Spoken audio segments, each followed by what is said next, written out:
How do you do it? How have you kept your secret all these years? I can't get into specifics. No, of course not. But, okay, rule number 1, never be seen together. We've developed a highly specific system for communication. You mean like leaving notes at bookstores?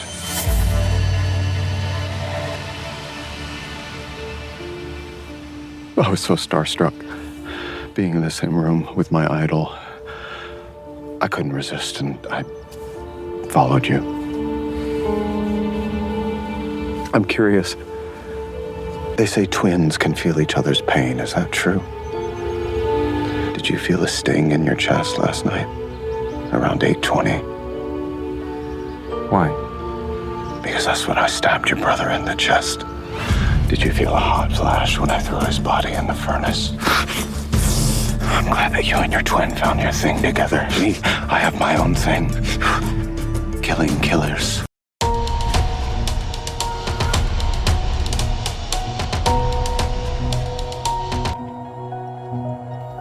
Hello, all. Welcome back to What's On Tonight, a podcast with elaborate, quirky, and unpredictable conversations about TV, movies, and more. I'm Becky. And I'm Mark. And I'm Penny. Today we are covering Dexter Resurrection, Episode 7, Course Correction. Dexter Resurrection, Course Correction. I'm a poet and didn't even know it. Please note this is a spoiler-filled podcast. So if you haven't watched the episode yet, don't want to be spoiled, no big deal. Just come back and check us out once you've finished. We are excited to welcome back Penny. Hey, girl. Yay! Hey. Woo! Happy to be here. And episode 7 was directed by Monica Raymond, teleplay by Hilly Hicks Jr., I should say, Hilly Hicks Jr., and story by Tony Saltzman and Dane Anderson. Interesting. It's very strange that when you look up these episodes, the next 3 episodes, they're all listed as teleplay and story, not just writer. Yeah, that is weird. I don't know what that means. I don't either. Usually teleplay used to be involved with more radio, which is interesting. It could be more based upon dialogue and that sort of thing. I'm not very sure, but interesting. Yeah. So, Penny, would you care to tell us what this episode is about? I'd be happy to. So, Prater's killers are taken to a rented castle for a retreat where Dexter takes the opportunity to show the group his true self. Inspired by Dexter, Prater tells him about his difficult past and his friendship with the serial killer who murdered his parents. Dexter reveals to Gareth how he killed his brother to spite him, with Gareth attacking him and Dexter killing him, making it look like self-defense, and attributes Lowell's death to him as well. In New York, Dexter accompanies Harrison on a college visit as he considers a career in law enforcement, and they attend a lecture by Detective Wallace about the New York Ripper. After spotting the Ripper's murder weapon in Prater's collection, Dexter offers Detective Wallace some advice about the case. Meanwhile, Angel visits Blessing's house to find Dexter, and then when Dexter gets home, finds Angel and Blessing hanging out. Dexter offers to give Angel a ride back into the city. While he's driving Angel, Dexter warns him to stay away from him and his son, but Angel objects, wanting to avenge the deaths of his friends. Dexter forces him out of the car after Angel secretly places his headphones in the passenger door pocket to use as a GPS. I just want y'all to know, I stole this from Wikipedia, and I don't really read these through. I just paste and move on to the next part of the document. She sounds like me. Clap to Penny, because there were some serious mistakes in this thing, and you just covered that up like it was nobody's business. Well done. Oh, thank you. I have a lot of experience reading off of PowerPoint slides that have mistakes in them. So, yeah. Awesome. That's awesome. All right, well, let's jump into it because this one was jam-packed. So we'll start with our killer moments. We're going to switch it up. Instead of me going first and running my mouth for 45 minutes, Penny, why don't you start and tell us what one of your main moments were? Okay, there was a lot of competition this week for Killer Moment of the Week, but I'm going to go with Dexter casually and helpfully explaining to Detective Wallace that the crowbar was a good theory, but it was something longer. And then the way he like swung his arm in mimicry of how the New York Ripper probably swung his tool. And Dexter's like, yeah, here you go, just a tip for you. And then the way that Dexter and Harrison like, okay, see you later, peace out. And Detective Wallace is like standing there with this look on her face like, I really don't know how to interpret what just happened here. Yeah. Yeah, that is true. I loved getting to see Dexter back in blood splatter analysis form. Like it was just so cool to see because we haven't seen him do that. I mean, I guess he did in New Blood where he was breaking down Harrison's stabbing the kid at school scene with Deborah, but that was just weird. But this was, I felt like this was old school original Dexter form, and I loved that moment. Yeah, it was great. And the way that he did it so casually without any apparent concern that it could seem suspicious or any apparent need to be like, I'm a blood spatter analyst by training, right? Like he didn't offer any of that. He just was like, you're wrong about that. All right, bye. It was so casual. I love his confidence. Yeah. He had a lot of confident moments this episode where I was just like, man, he's just knocking them out of the park one after another. Yes, he did. And when Detective Wallace was playing the voice messages of the New York Ripper, did anybody pay attention to the voice and what it sounded like? A lot. I listened to it multiple times because I was trying to figure out if it's someone we've already met. And I have a theory. I don't know. I have a theory. My theory is that it's Trinity's kid. Really? I'm still stuck on that. I read a lot of theories on y'all. If you don't go to Dexter Daily on Facebook, they have some of the most amazing posts, and the fans that comment are brilliant with their theories. There's theory that it's the landlord. There's a lot of theories that it's Trinity's kid. I don't think it's Blessing at all. No. I don't think Blessing could mask that accent that he has. No. But Prater and being encapsulated with Dexter's story about masks and how he's able to change them. And then, of course, focusing in on his parents' killers, and that was, getting that history. The voice sounds how deep it is, like Prater's. I don't think so at all. I think it's just the cadence and the nuance of the excitement was not Prater itself, but had the tone in it of Prater, in my opinion, like the actual tonality of the person. So I might be reading into it. I still have that in the back of my head, and that's into my, as I'm playing cards, it's that's my ace of spades at the end. I didn't hear Prater at all, but I with this show, don't rule anything out because you just never know. And maybe Prater isn't the killer, but he has fun terrorizing people. Yeah. Prater's got some issues. Mark, what is one of your killer moments? One of them is an interesting fun fact because we thought, this get together was going to be like, oh, they're going on a hunt together or kill together. They're not. We get to this lovely palace or castle, which is probably more of northwest of New York City, I would assume, because they have a castle and a couple places up here in this general area. But it was just like another meeting with everybody, which I really admired. And the fact is, it's like, oh, did you bring your tools, Dexter or Red? And he has to, and then Dexter's whole trying to fit in with these serial killers and being in their mindset and give his share.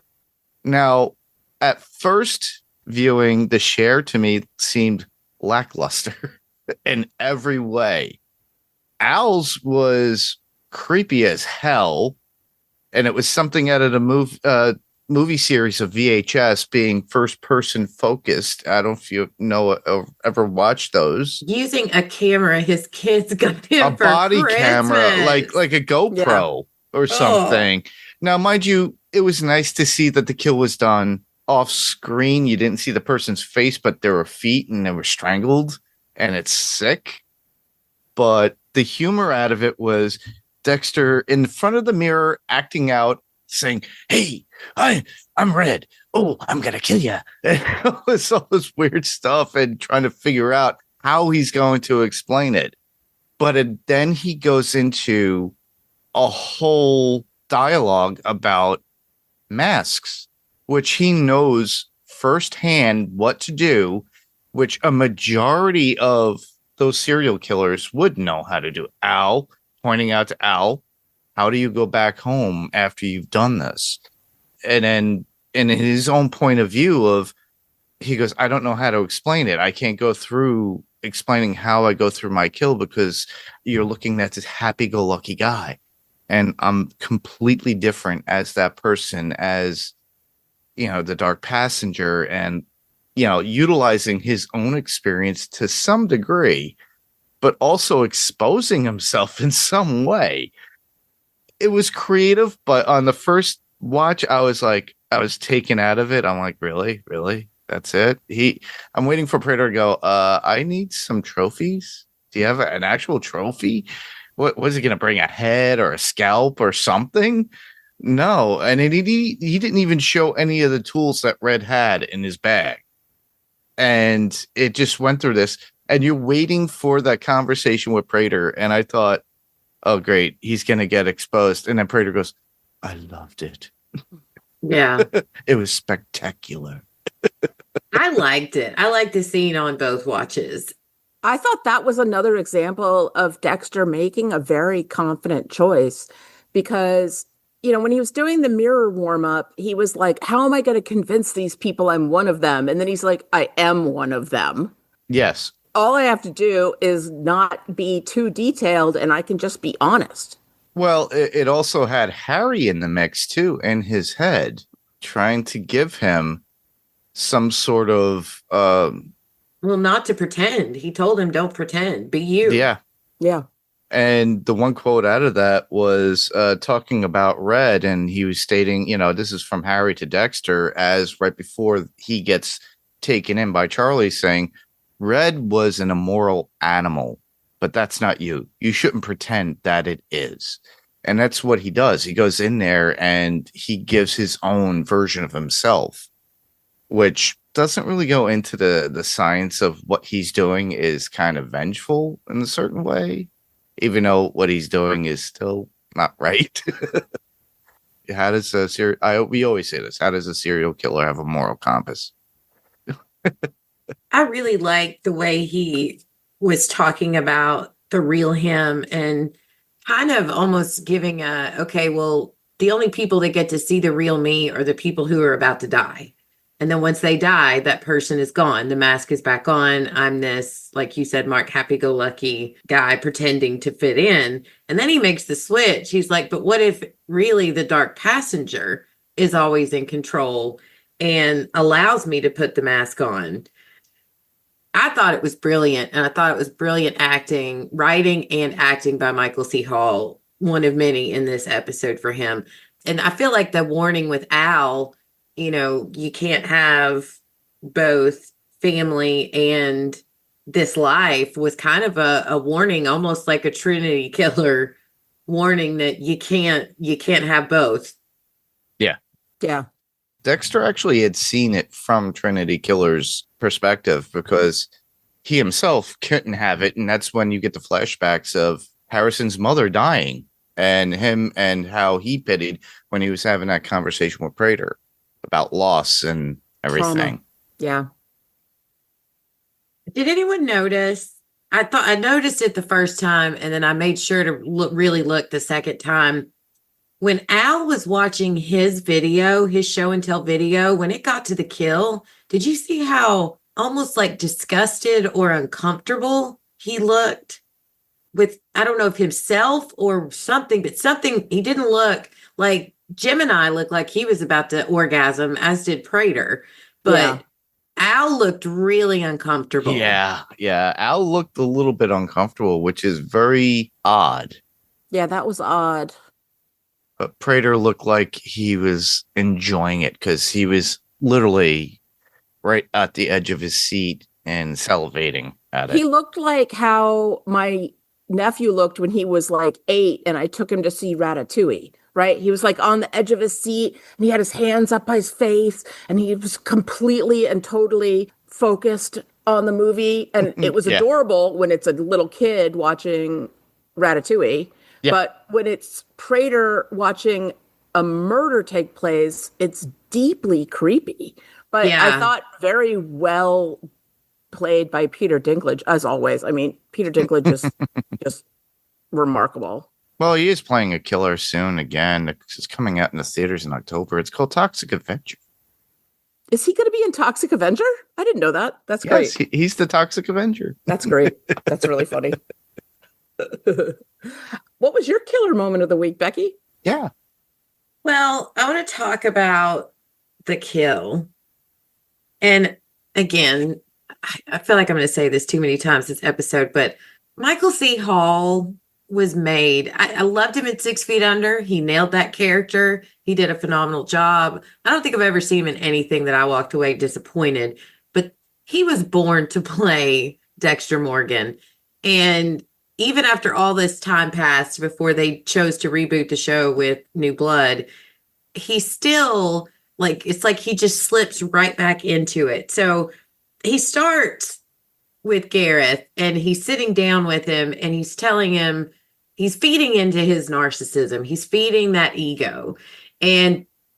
But if you really listen to what he's saying, I didn't quite catch it right at first until he mentioned the bookmark that he was setting Gemini up to take the fall and get the heat off of his back. But the way he takes a play from Prater's book and the way he intently grabs Gareth's hand, it's like, I'm just so enthralled by you, and just, how intense he is, that I think made Gareth relax.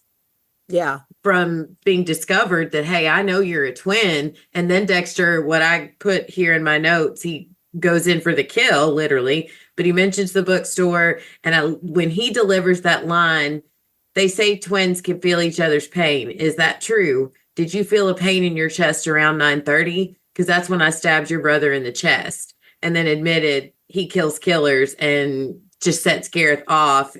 Only thing I'll say is, I'm disappointed in Dexter again with these blood slides. Batista knows where he lives. That hiding spot isn't genius. And I wish he wouldn't have done that, but it sticks to the story, and I'm sure it's going to pay off later, but I hate that he's doing that. And then what I thought was very funny, when Al comes rushing over with Prater and Charlie, and Al's like, oh, it's too much blood. That's why I strangled him. Yeah.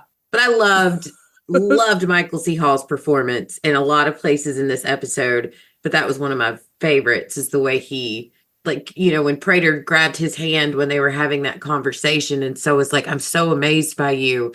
Yeah. And Dexter just quick think, used it and turned it right around on Gareth, and though it made Gareth uncomfortable, it also settled him, and I thought it was brilliant. I was put in mind of one of my all-time favorite books is Frank Herbert's Dune. I do not like the movies. Don't get me started. I've never read the book. There's a scene where someone has to lie to someone who's very good at detecting lying.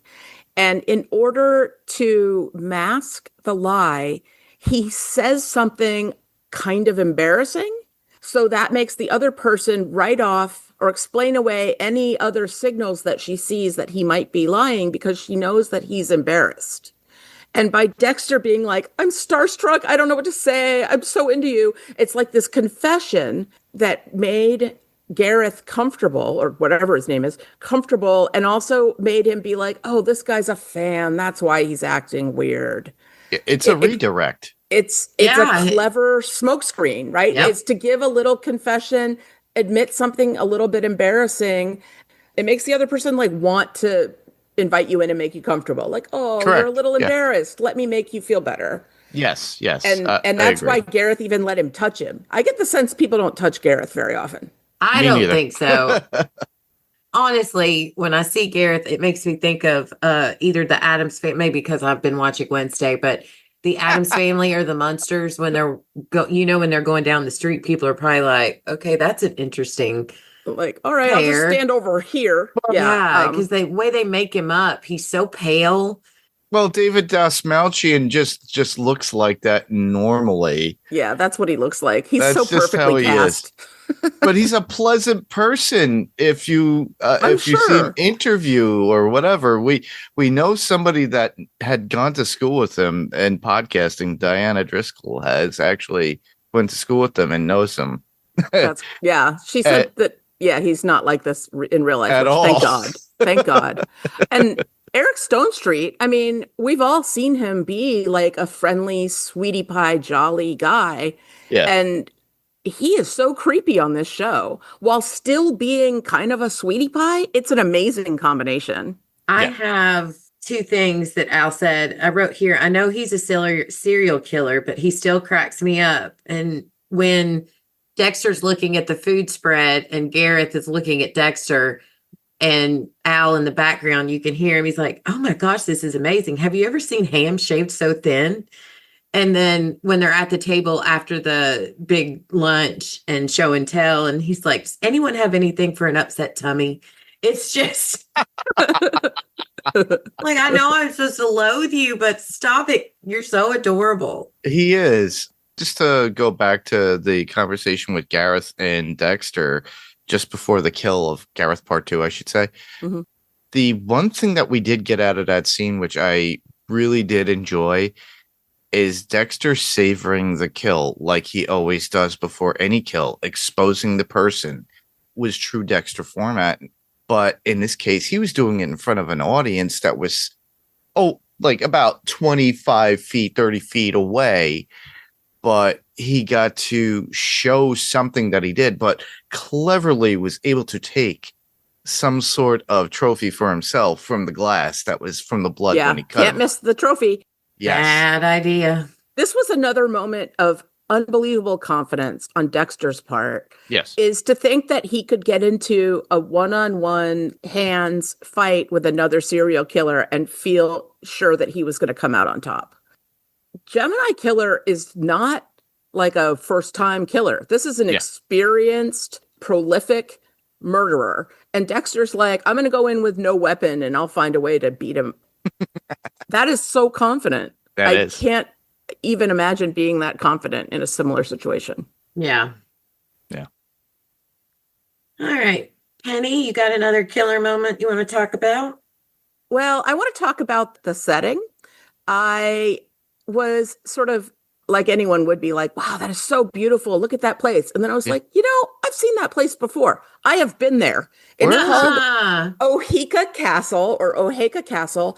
It was built in, I want to say it was like the turn of the century, like the 1910s, by a railroad tycoon named Otto Herman Kahn. So it's Oheka, which that's Otto Herman Kahn. So he named it after himself. It originally sat on over 400 acres, and he used it for entertaining. He was wealthy. Some people called him the King of New York. He's the model that the Monopoly guy is based on, Really? Yeah, he was like a major wealthy person of the early 20th century. And the Olmsted brothers designed the gardens and the building. And that's Frederick Law Olmsted is a very, very famous architect. He designed Central Park. He designed a ton of the parks in Boston.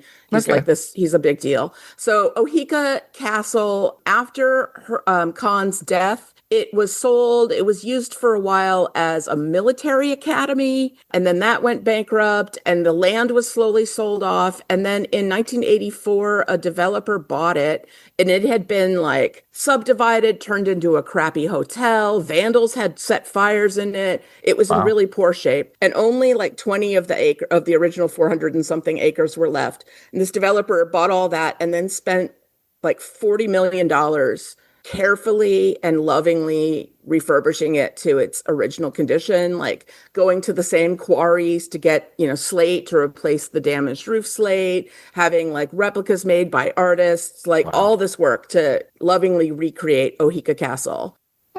The reason that I've been there is because it is a very popular venue for opulent weddings. And I went to a wedding one time that was the most lavish, fancy event I think I've ever attended in my life. A friend of mine was marrying someone who, as it turns out, had money. She's one of those people who didn't live like she had money, but when it came to her wedding, we all found out. And the wedding was at Ohika Castle. They used several of the public rooms, the ballrooms, whatever. We got to get dressed in the hotel rooms, the bedrooms. And I went on the website and I looked at all the like rooms and I'm like, yep, I've been in that room. Yep, I've been in that room. It was an amazing wedding, but I honestly spent the whole time being like, I cannot believe how much this must have cost. Because before I went to law school, I was in event planning. So I'm like, I know how much that costs. I know how much that band costs. I know how much this catering costs. Like, I was blown away by this wedding. Anyway, it was beautiful. So it was kind of a kick for me to see it on screen. I was like, oh my God, I've been there. That's so funny. It's so weird. It's been used in a bunch of TV shows and movies. So you've probably seen it before on screen. I'm sure.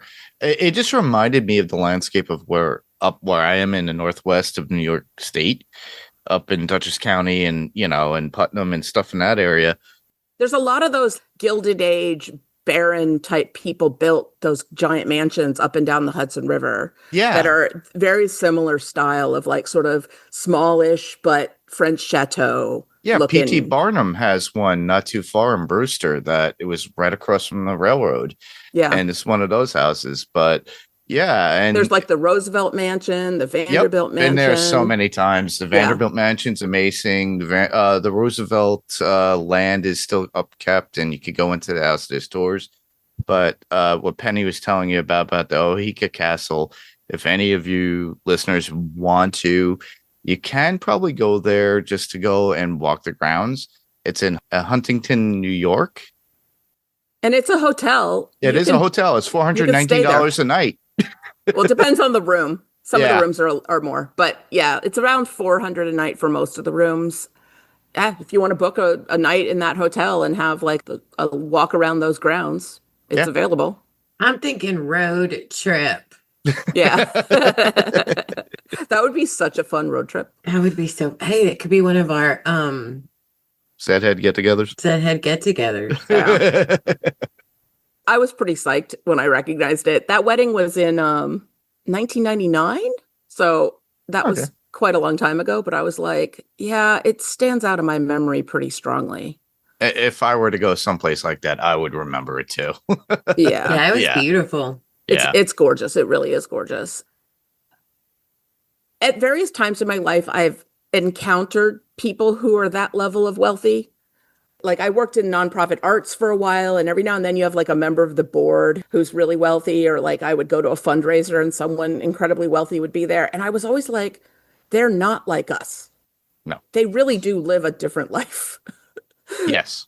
It's wild. This whole Prater storyline has been kind of funny to me because he is, as a venture capitalist, and those are people that I used to have as clients.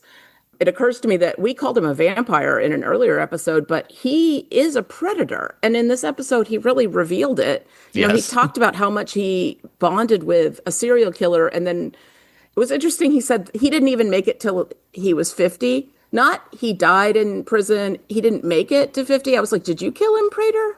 That's what was in the back of my head, too. It's like, did you have him killed or did you kill him? Or what happened there? And we still don't know how Prater made his money, but the fact that he loves predators, and he may not be an actual serial killer, but he preys on weak people. Yes. To make that kind of money. That's what he does. Yeah, he definitely is not on the up and up.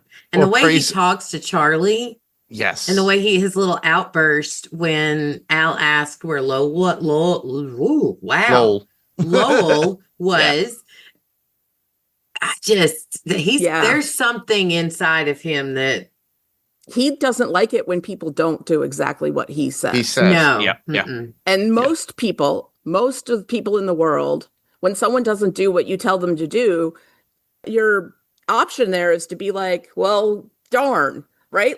But he's so wealthy, he thinks he owns people and controls them, and he does, and it's so disturbing. I work with somebody that does that to me.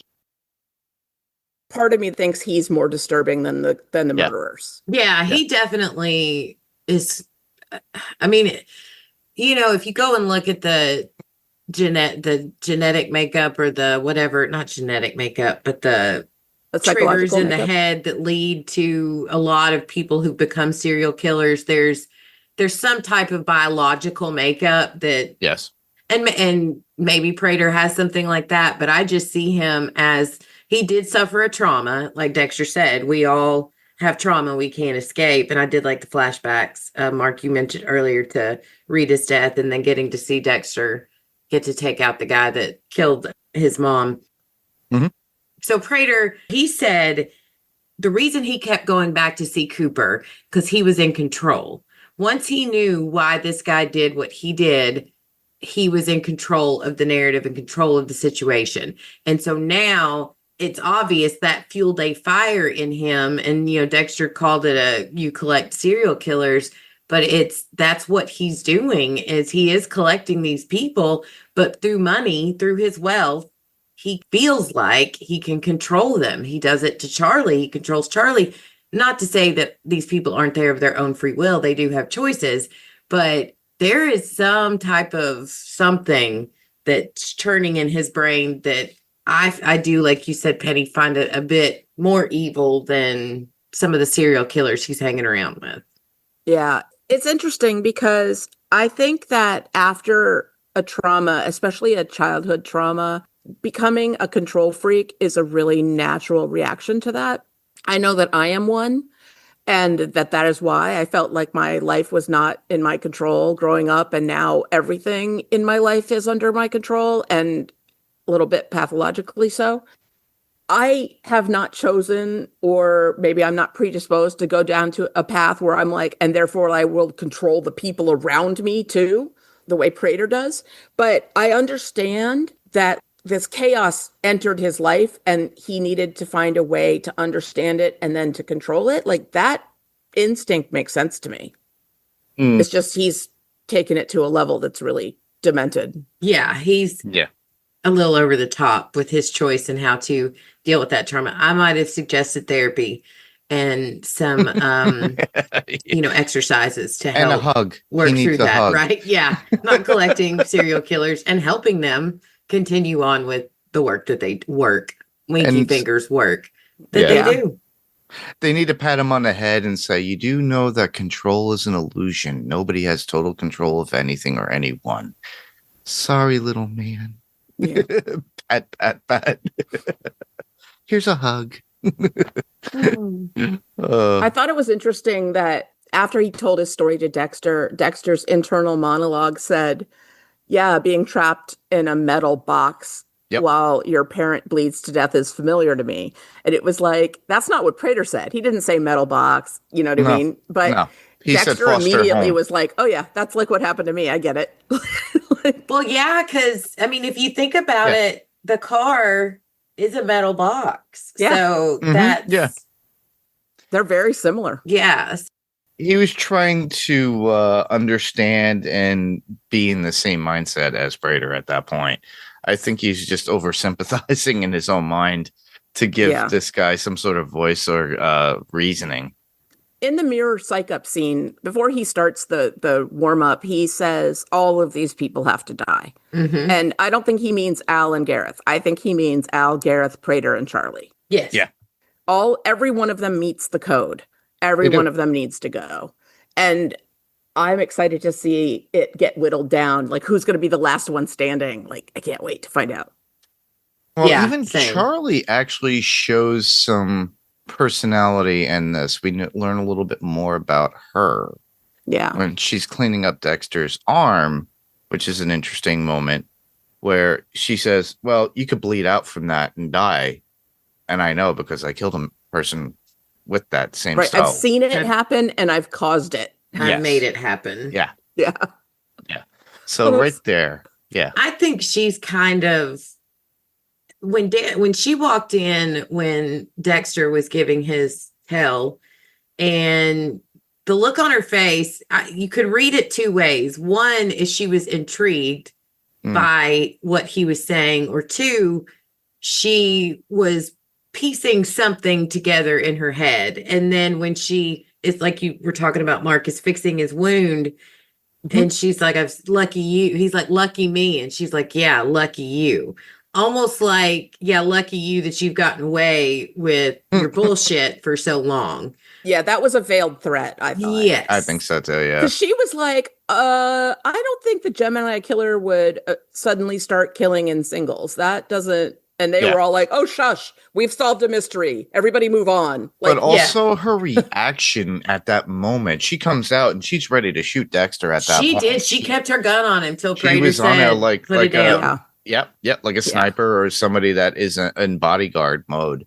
And Prater's like in love with Dexter at this point. He's like, "No, not my precious Red, who understands me like nobody else ever has before." Like he wasn't going to see Charlie shoot Dexter. Yeah. That was not going to happen. No. Which was an interesting turnaround, because you would think with all that had transpired, even at this little meeting gathering, that everything would go in bad terms for Dexter with Prater and everybody else. But it hasn't. It just was like, I was waiting for something to go south. He keeps and nothing succeeding. really did. I'm just waiting for it. Well, when Batista is talking to Blessing and when he's talking to Dexter, he makes that comment, he always fits in wherever he goes and everything always seems to work out for him. And that's true. Yeah. That is true. He's got either an amazing guardian angel or the best lucky rabbit's foot somewhere, because no normal person could get away with what he's gotten away with. And it really makes me wonder, if this does play out 2 and 3 more seasons, will they end it where Dexter gets his due, or will he ride off into the sunset and live happily ever after? I'm kind of torn on it, because I know we're not supposed to like Dexter because he is a killer. Yeah. But you do. But I do. I find myself, it was like Joe Goldberg in You, if any of you listeners watched You. Until that final season. Yeah, there were moments where I was wanting him to get away with it. I'm like, wait, no, this guy's bad. Bad. It's a testament to both it's Penn Badgley, right, who plays Joe Goldberg, and Michael C. Hall, and their ability to exude warmth in the middle of being this horrible, creepy character without it seeming phony. Like the acting ability to play both things simultaneously is amazing. That is true. And then you get that moment where he's sitting there after the Claudette seminar, and she makes the comment about not being able to have emotions. And he looks at Harrison and he says, "I may not experience love like normal people do, but I know the way I feel about you is different than the way I feel about anyone else in this world." And then he gives that like little goofy, quirky, awkward fist bump on Harrison's leg, and he's encouraging him to follow his path. It's just, how can you not like that guy? Guy. Well, yeah, he did have that, even those feelings too with Rita. He didn't know how to convey that kind of love, but he did love it. That's why he was a mess after Rita had died. If you ever looked at those scenes, even the following season, because it ends off with that cliffhanger, he does feel love, but he doesn't know how to take it in. That separates him and his own brother at that point.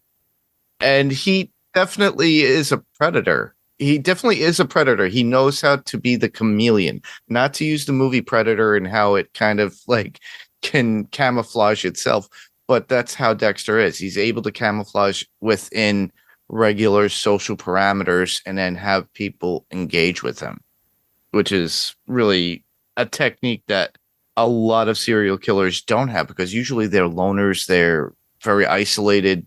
They're always the quiet person. They always do the weird thing. Yeah. Although it seems like Mia had, a life. She had a job. She's a sommelier. She, does customer service. And Al has a family. both of them are very good at putting on a mask. I think that Mia very heavily relied on being pretty. Yep. We don't really know anything about Lowell's life. And we can just tell from looking at Gareth that people find him creepy. So that's not a question. But like Yeah. Al and Mia both, I'm sure, are able to pass in regular society fully masked up, but seem like normal people, or at least not like serial killers in their day-to-day life. I was so impressed with his performance in this episode, Michael C. Hall, that I decided to go back and I watched the first episode of 6 Feet Under just to see like babyface Michael C. Hall. Yes. And how adorable he was as David Fisher. And I had completely forgotten that that is also a show where a ghost dad talks to him all the time. Yes. Oh I was my like, gosh, oh you're my right. God, It is. he's doing it twice. That's hilarious. Like he's talking to his ghost dad. But it's funny because at the beginning of the season, I said, like, God, Michael C. Hall looks amazing. Like, what's his skincare routine? And then watching him in that first episode of 6 Feet Under, I was like, oh no, he has aged. I see He it now. has aged, but that He definitely man, has. He's and aged well. I don't Yes. mean to exploit Michael C. Hall.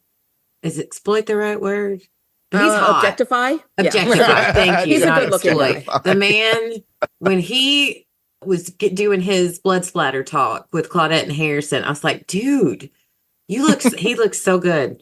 Yeah, he looks really good. He's a very some handsome people man, get yeah. more attractive as they age, and I think Michael C. Hall age looks really good on him. Yes, it does. When he was younger, he was good looking, but like the baby facedness was a little overwhelming. Yes. And I think as he's aged playing Dexter, his features have come more into focus. There's something more like defined about his looks. So Penny's saying that he aged well like a fine wine, everybody. Yes. That's why Mia liked him. Yeah. To continue our talk about these serial killers, just to get an idea, for those who want to investigate a little bit more, there's a movie that came out last year that was serial killer based. I found it very intriguing. It has Josh Hartnett in it, and it was a movie by M. Night Shyamalan. And it's based upon, and this guy does a whole disguise of like taking his daughter to a concert, that kind of like a Taylor Swift style concert. And they're all on the track of looking for the serial killer. And he has to do things within this concert and everything. I highly recommend it. It's called Trap. And it came out in I saw 2024. previews for that a long time Yeah, I ago. remember seeing that, Yeah. but I didn't Yeah. see the movie. It was pretty decent. It's funny. I am about to record an episode on my other podcast, Still Slaying, that is based around a concept about a serial killer as well. There's a vampire who's loose in the city of Los Angeles, but the police think it's a serial killer. So there's all these serial killer tropes in it. And I'm like, oh, this is good timing. And Angel shows up and points the detective in the right direction. Yeah. Because Angel would know better than anyone. Yeah. It's great. I also was thinking a lot about Angel during Dexter's masking speech, because Angel often talks about, so for people who don't know, Angel is a vampire who has been cursed to have his human soul returned to him so he can feel guilt and have a conscience, but he still has all the vampire powers.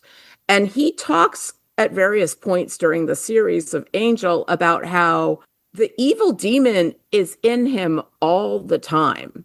And it is a constant effort for him to keep it in check and not let it out to kill people.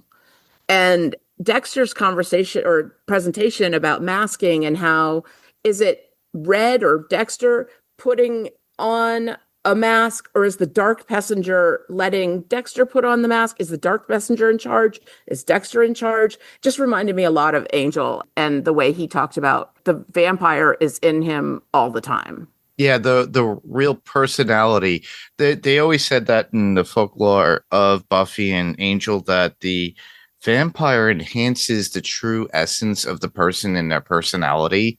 Brings it out, yeah. And it brings it out to the point where it's almost salivating and coming out in anger, passion. Not for us to divert and digress, everybody. This isn't an Angel podcast, but it just made me think about it. I did want to talk about masking a little bit. masking is a word that is used very heavily in the neurodivergent community. Yep. And I think it also applies to almost everybody. Mhm. And Wikipedia defines it as the act of concealing one's true personality as if behind a metaphorical physical mask. In psychology and sociology, masking, also known as social camouflaging, is a defensive behavior in which an individual conceals their natural personality or behavior in response to social pressure, abuse, or harassment. Masking can be strongly influenced by environmental factors such as authoritarian parents, social rejection, and emotional, physical, or sexual abuse. Oh, Mark is holding up his Loki mask. That's hilarious. I found it. I got my mask. Masking That's can awesome. be a behavior individuals adopt subconsciously as a coping mechanism or a trauma response, or it can be a conscious behavior an individual adopts to fit in with perceived societal norms. Masking is interconnected with maintaining performative behavior within social structures and cultures. Masking is mostly used to conceal a negative emotion like sadness, frustration, or anger with a positive emotion or indifferent affect. Developmental studies have shown that this ability begins as early as preschool, which I thought was fascinating. I was thinking about anybody who's worked in a customer service job has had to employ masking, right? You have a customer who's like completely outrageous and abusive, and you're like, yes, whatever you need, I'll get the manager. Like, you just Yes. have to pretend. It's so funny. I also love the show Severance.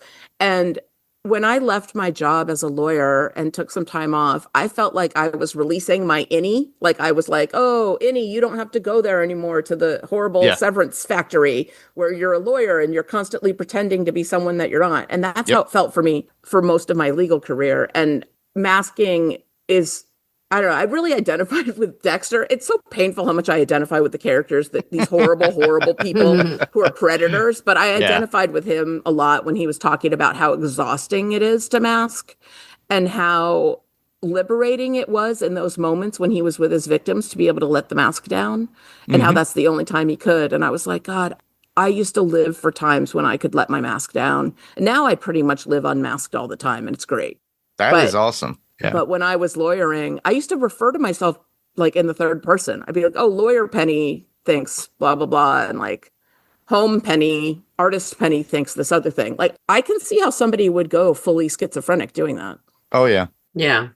I work in home services for a national company, so I do home theater and everything. So you have to give that, and usually I look at it as pretty much like an act in somebody's house and how to present it. And then as soon as it like literally will go south, that's when damage control I have to present, and I have to articulate and be very specific in how I word things. And I know that feeling all too well. And yeah, you can lose yourself, everybody, if you really do. As long as you don't talk in another voice and call yourself another name. Hi, Pixel. Pixel has made an Oh. appearance, everyone. That's Penny's cat. Penny's cat showed up. Yeah. Pixel Yeah, has that's his entered the butt. chat. I hope that listeners don't think that me identifying with Prater and Dexter means that I am a serial killer. No, She no. is. I would never kill anybody. I don't Intentionally. even know if I could hunt an animal for food in the apocalypse. I have doubts about that myself. I let this little monster, my fur baby cat, claw the crap out of me, and the worst thing I do to him is like remove him from my bedroom. So You toss him off the bed. Yeah.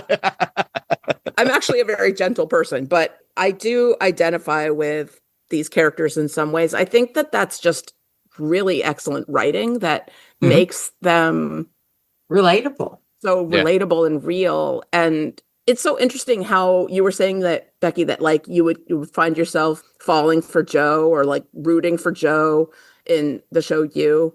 And we talked about this early in this season of like, we find ourselves all the time rooting for Dexter Mm-hmm. and having to remind ourselves like, no, he is a serial killer. The police should catch him. That would actually be good. And it's excellent writing and excellent acting that makes it possible. There aren't many people that could make a serial killer so appealing.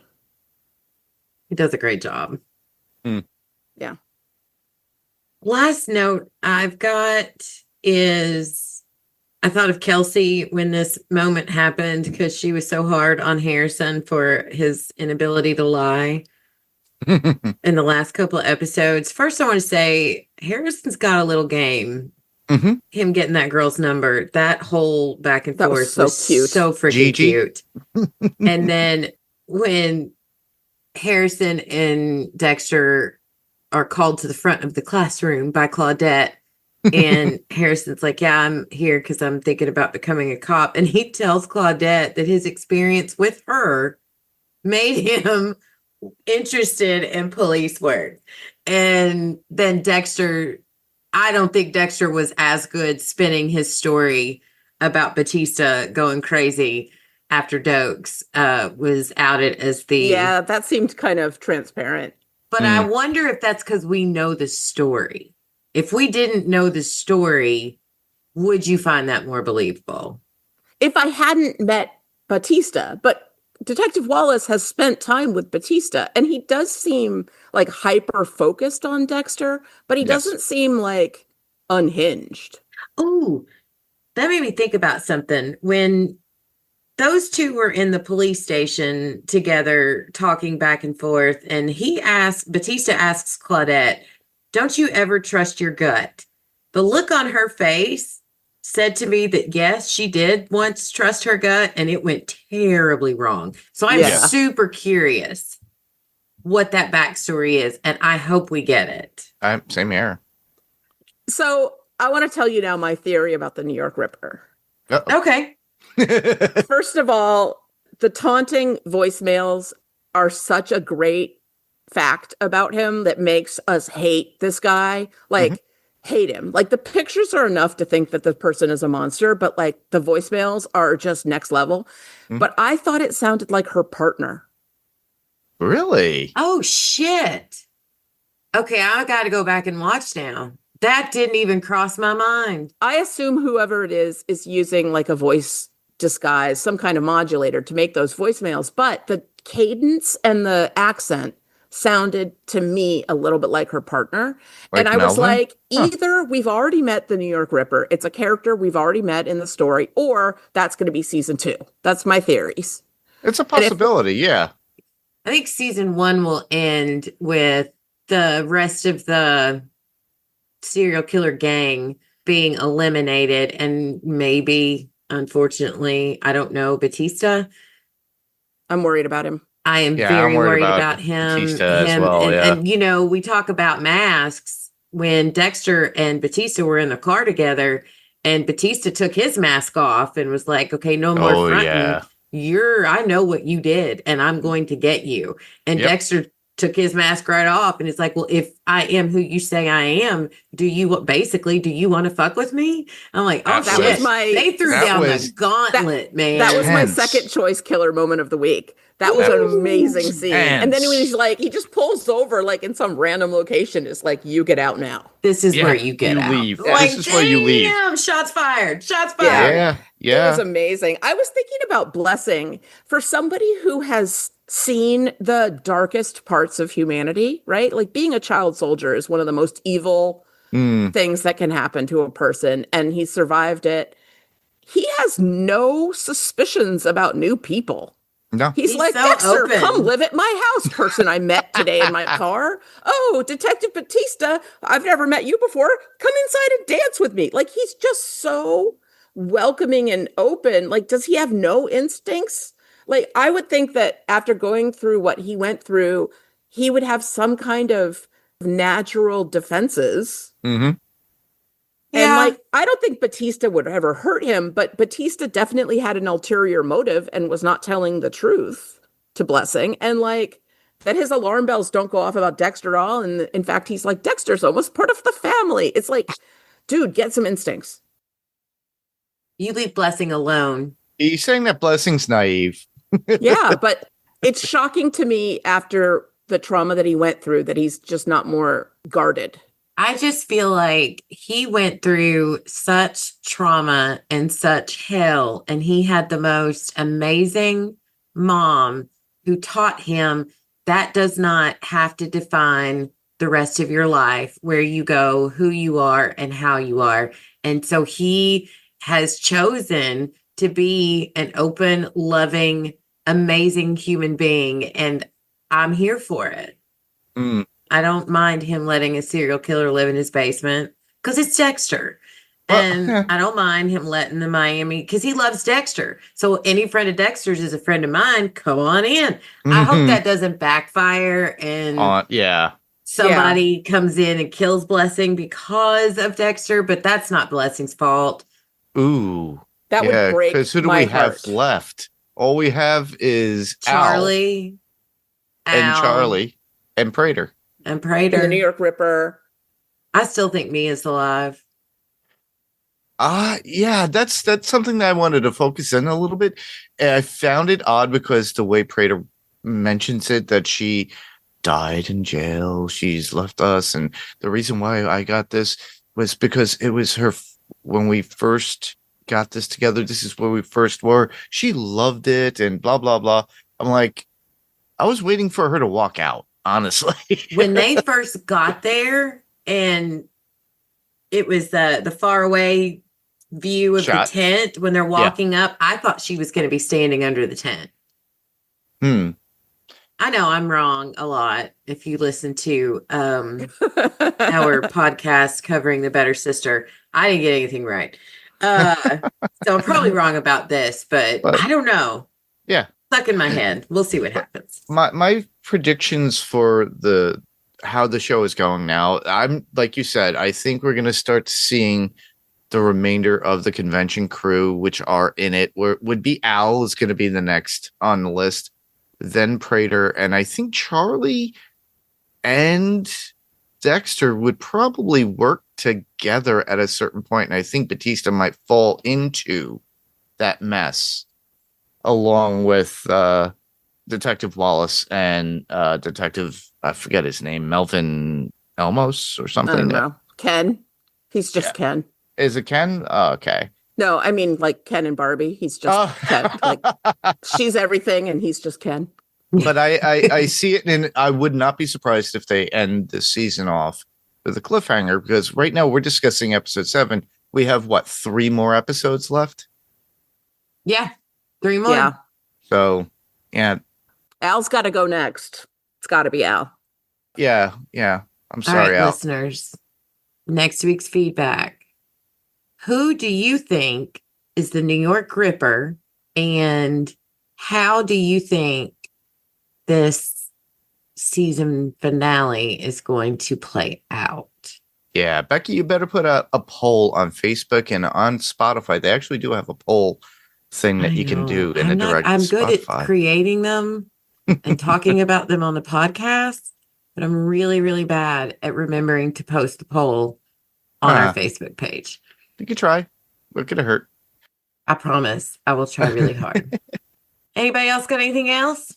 I have a bunch of more stuff. Go ahead. Go with it, lady. I wanted to talk a little bit about the music this episode. There were 3 needle drops that I caught. Yep. And so there was when they're at the castle and Dexter has already talked to Prater, and then he's like looking at Gareth and he's like, okay, I gotta get him.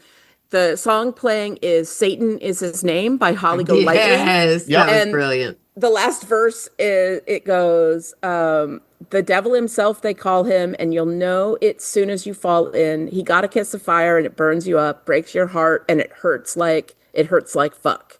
I thought it was a great lyric, and it just, Gareth is kind of your classic, like, evil Satan kind of character. I also liked when Dexter said, it's like being stalked by a zombie. Now I know Gareth won't stay dead. Now I know how Harrison felt when I showed up. Just thought it was a great line. Yep, same here.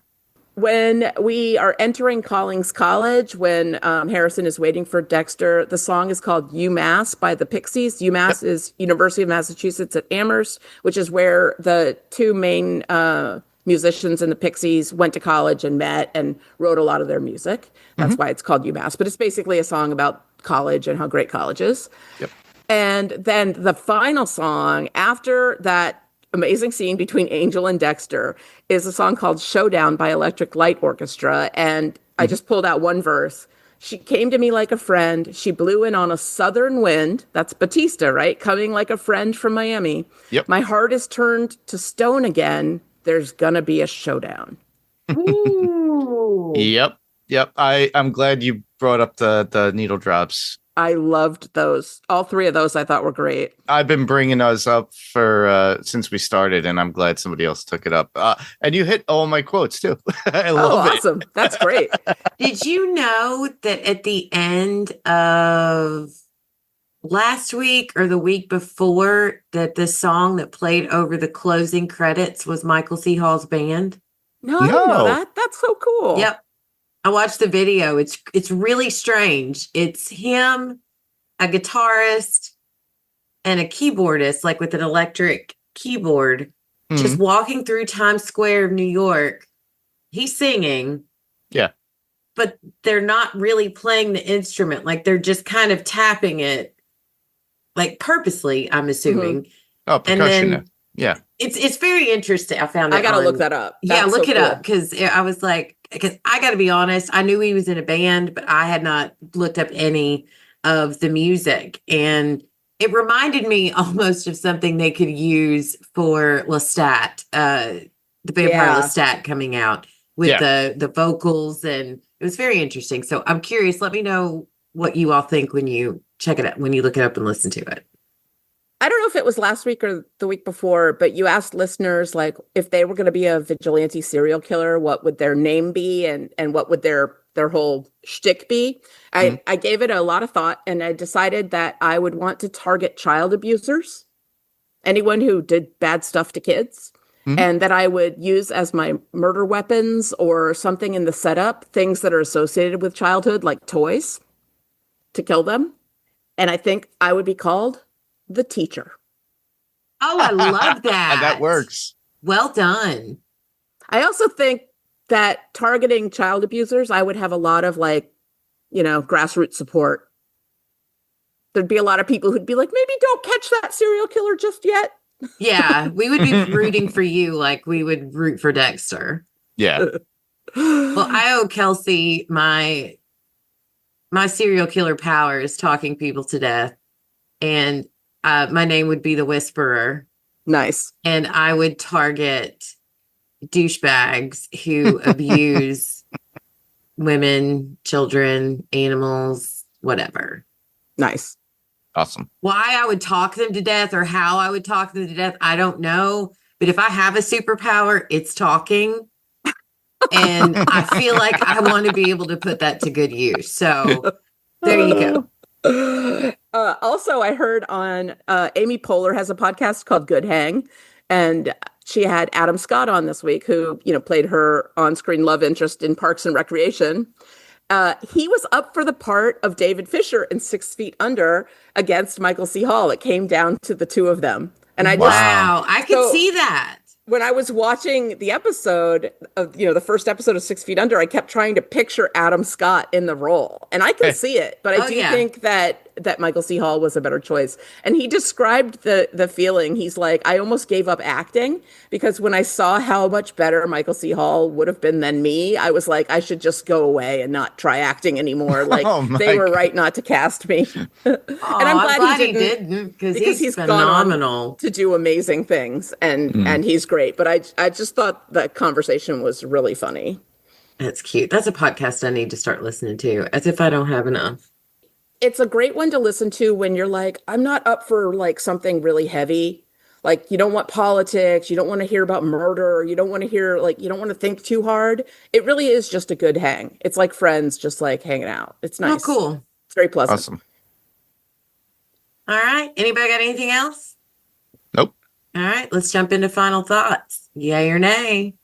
I am a big fat giant yay. This was a clinic put on by Michael C. Hall. And the stories, the writing, the execution, the scenery, I think this might be my favorite episode of the season thus far. Oh, that's a hard bar because I do love the episode where we meet all the serial killers. That episode was fantastic, but I'm definitely a yay on this one as well, especially when I watched it the second time. I got so much more out of it on the second watch because I kept pausing and rewinding certain moments because the conversations about masking and about morality and that, when Dexter was talking to Gareth, I thought those were all just so interesting. And I feel like we got a ton of information this episode, but it didn't feel expositional. It wasn't like somebody just like talked at us. We just learned a ton of information about all these characters. Yeah, well said. Marky Mark.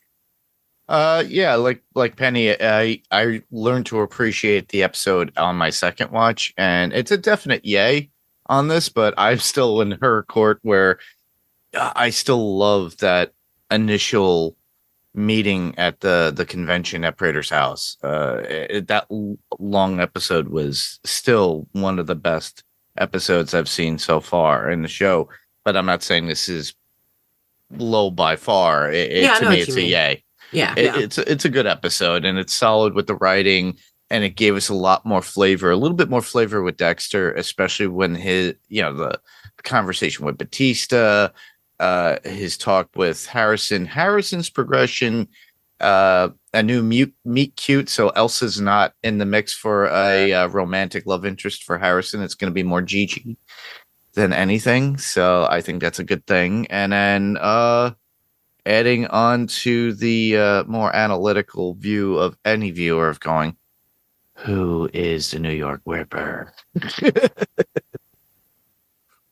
The audio clip for this week, because she wants the voicemail from the New York Ripper. And I was like, she's like, well, just for future comparison. Oh my God. I was like, okay. Wow. It's so funny. She's not wrong. Like, no, that will be understand useful. it. Yeah, that will be useful. All right. So I, once again, sorry guys, it was a busy work week. I did not get to dive deep for any show notes and news. So sorry, I'll try to deliver next week. And I'm also sorry that our feedback post was not posted till this morning. Again, very busy week, but we're going to have some extra time next week because I'm going to be traveling. And so we're going to record on Monday next week. Mm-hmm. So you'll have a little bit more time to get your feedback in. So thank you. And speaking of feedback, we got a message on Facebook from Alma Contreras, who says, this was an interesting episode. I mean, it's still a yay, but why is Batista getting on my nerves? Because he's being mean to Dexter. I feel you. I used to really like him. I think that's a shrug emoji. It is. I think Harrison is going to end up taking him out, but that is just my guess. Interesting theory. Woo, I was not expecting Dexter to kill the other brother in broad daylight. Head exploding emoji. Lucky ass Dexter. I have been thinking about the question y'all had about the cats and the mouse. I think Batista, Claudette, Prater, and Charlie are cats, and Dexter is the mouse. Mouse that emoji. Makes sense. And I agree, Alma. That's my thought as well. My vigilante serial killer name would be the Nightingale Slasher. I would take out evil and annoying caregivers. I work at a care home, so shrug emoji. Oh, that's amazing, Alma. I've met Alma, and she is a sweetie pie, yes. But also you can tell that there is iron underneath the sweetie pie, so I would not mess with her. Nope. Oh, that's great. I like that it's mad. not just evil caregivers, also just annoying caregivers. Right. Oh, that's great. Thank you so much, Alma, for writing in every week. Your feedback is always fun. And thank you for playing the what would your serial killer name be? All right, from Kelsey. Things are moving so fast. I wonder if they will keep up this sort of pacing in seasons 2 and 3. I hope so. I hope they bring it. I hope the that episodes they don't. are dense. Like there's a lot that happens. By the time you get to the end of it, you're like, oh, that's it. Usually, last week I was ready for it to be over. But I feel for the editor that has to go through the amount of footage that they have to film to create this story. Yeah, I always halfway that's through how the that works. episode, I'm like, oh, we must be close to the end. No, there's a lot more story coming. There's a lot more story. There's just a lot that happens. Mm-hmm.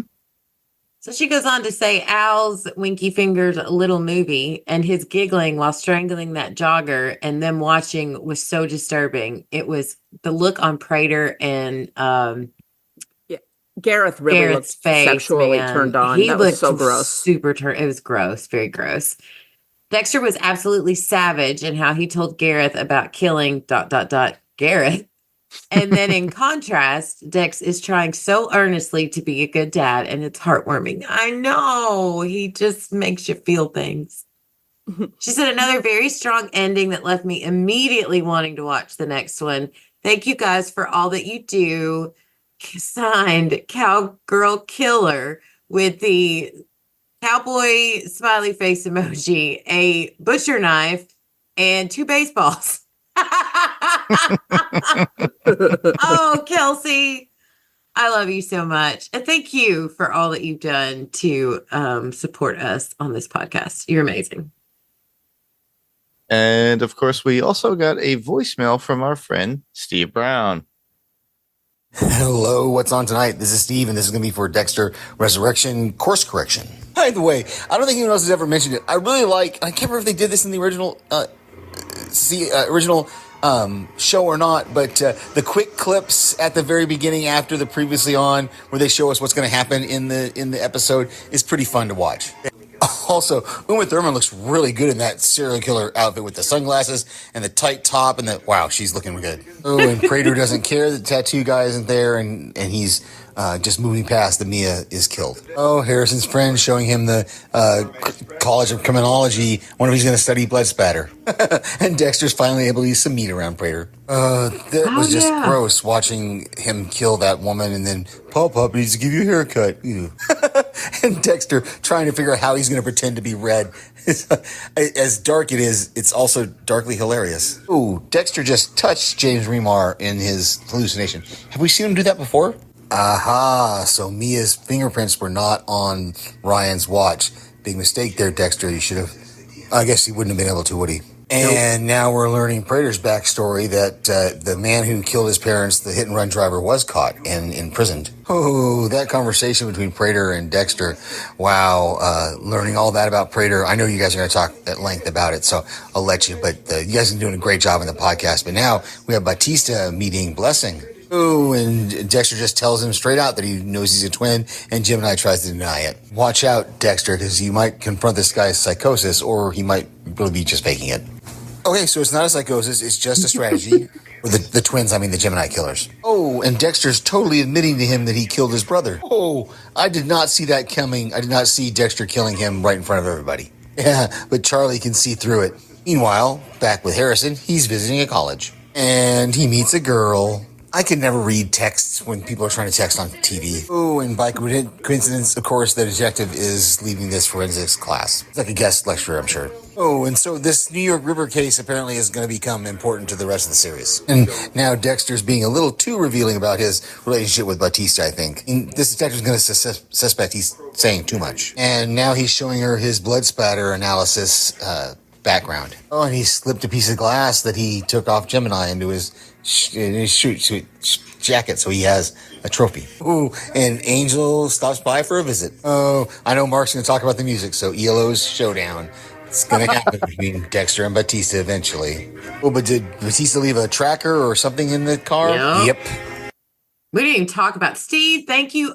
Every time you call in and leave a voicemail, you mention things that we don't even get to talk about. The meat. Yeah, I know. Him getting to eat the meat and the tracker in Batista's car. I didn't even. Yeah. And also the fingerprints, the missing fingerprints, which is just a great clue. Yep. Thank you, Steve, so much. Steve also left a note on our Facebook page that said he sent the voicemail before he finished the previous podcast. And he says he doesn't mind the clips at the beginning. They're too quick for me to catch any details. Oh, love it, love it, love it. All right. Well, thank you, everyone, for writing in. As always, we appreciate y'all so much. And please continue to share your thoughts with us. We really enjoy having y'all involved in the podcast. And if you would like to leave us some feedback or just say hi, you can send email or send us a voicemail as an attachment to what's on tonight and the number 2 at gmail.com. You can visit our Facebook page where there will be a post for the next episode in a more timely manner this week, I promise. And there you can leave feedback in the comment section or send us a message through Facebook Messenger. We can also be found on Instagram at What's On Tonight Podcast and the number 2. We would greatly appreciate it if you leave a comment, like, and or share on your podcast listening app of choice. So let's say we join the serial killers retreat, eat some meat, and share where else listeners can hear us, any podcast recommendations, TV suggestions, or anything else you want to share. Penny? So I already mentioned my other podcast is called Still Slaying, a Buffyverse podcast, where we are covering the Buffy and Angel series and occasional movies. So we'd love to have people join us over there. We're having a lot of fun. And lately, I have been rewatching a show that I think is very underappreciated and undermarketed, which is Somebody Somewhere on HBO.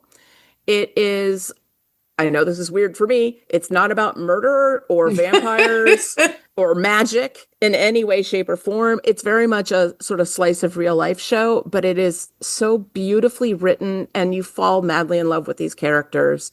And it's a balm. If you've ever gone through serious grief, it's really great to watch. I recommend it. I think it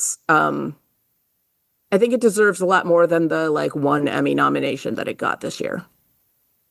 Also, Alien Earth just started, and the first 2 episodes were back to mayhem and violence. Alien Earth, the first 2 episodes were great, and I thought they were great. I've been following the Wax Episodic podcast from Podcastica with Kara, Randy, and Jason, where they're talking about it, and that's been great as well. So I would recommend that. Awesome. Oh, and one more. Monica Lewinsky has a podcast called Reclaiming, and it is so good. Good for her. Yeah, I heard about that. Good for her. So I just listened to her interview with John Oliver, and it was fantastic. Oh, I gotta check that out. I would check that out. Well, with me, you could always hear me on Panels to Pixels podcast, as always. Right now, it's the collaboration with Podcastica and Panels to Pixels. We're putting out Sandman weekly, so we're concentrating on that first. Jamie and I have to coordinate our schedules, but we're going to go back to Invincible, and then later on in the coming week, you'll hear from myself, Rob Moda, possibly Steve, maybe Adam Gonzalez, and we're going to do our coverage of Peacemaker. For Adrenaline Cinema podcast, look out for more stuff from myself once I get people coordinated. But Lara and Billy, with an IE, will be doing their coverage of Mayfair Witches. They're going to be putting that out sometime soon. And you can hear me on the Pirate Car Entertainment podcast, where I do the music podcast, and we'll have some stuff out for you soon. Awesome sauce. Well, the cast of us just posted their coverage on No Sanctuary, one of the greatest episodes of The Walking Dead, for their rewatch. I just adore Lucy. Jason and Lucy together. They're just so much fun. So give them a listen if you're a Walking Dead fan. And Still Slaying that Penny mentioned, Mark's collaboration. There's a lot of great content over on podcastica.com. So go check them out. And I'd also like to suggest to all who love learning about important women in history, please check out Mandy's amazing podcast, Dinner for Her. She admitted that she's slacked a little bit on her editing, but she does have her next episode. She's finishing it up, so it will be out soon. Cool. Yay. Yeah, I'm excited. And as for TV recommendations, guilty pleasure watch here. I've been watching a TV show called The Waterfront on Netflix. It's giving me serious Bloodline and kind of a little bit of Sons of Anarchy vibes. I did not know what it was about. It just popped up on, hey, you might like this on Netflix. And so out of boredom one afternoon, I just hit play. And it's about a family who runs a fishing business, and there's a lot of secrets and a lot of drama. But what really floored me is that a few episodes in, Topher Grace shows up. And if you remember him as the dorky Eric from that 70s show, well, he plays a bad guy in this. And oh my God, he does it so well. He's still that goofy guy, but man, oh, I don't want to give anything away. Watch it. It surprisingly sucked me in. So it's interesting to see him in a role so different from what he normally plays. So if you want something that really you don't have to invest too much time in, I suggest The Waterfront. It's surprisingly good. Awesome. And as always, a big thank you to our hero, Marky Mark and the Pirate Core Funky Bunch for giving us this platform. Please visit the Pirate Core page. You can find it on our Facebook page, and there you can find out about our podcast as well as other podcasts like Dinner for Her with our very own Mandy, Adrenaline Cinema podcast, Panels to Pixels podcast, and other projects that Mark is working on. Well, that wraps up our coverage of episode 7 of Dexter Resurrection. We will be back next week to cover episode 8, The Kill Room Where It Happens. I am the I title hope it's a of this musical one. episode. If you think of Hamilton, gonna be in the kill room where it happens. Yeah. I'm not going to throw away my shot. Like, oh, man, Yeah. I'm so ready for it. That would be so fun. All right, Dexter writers. We need Dexter the musical. Well, thank you everyone so much for listening. What you do speaks so loudly that I cannot hear what you say. Remember, what you do can have a much bigger impact than what you say, so please do the right thing. I'm Becky. You could call me Al. Oh, wait, darn. I Playing can call Paul you Simon Betty. in the background. That's a great song. Great choice. I'm Mark. Well, I didn't get my chance last week, so I'm going to call Mark a bitch right now. Mark's a bitch. Kelsey, you started something. And I'm Penny. We'll catch you next week when we grab the remote and see what's on tonight. Bye. Bye.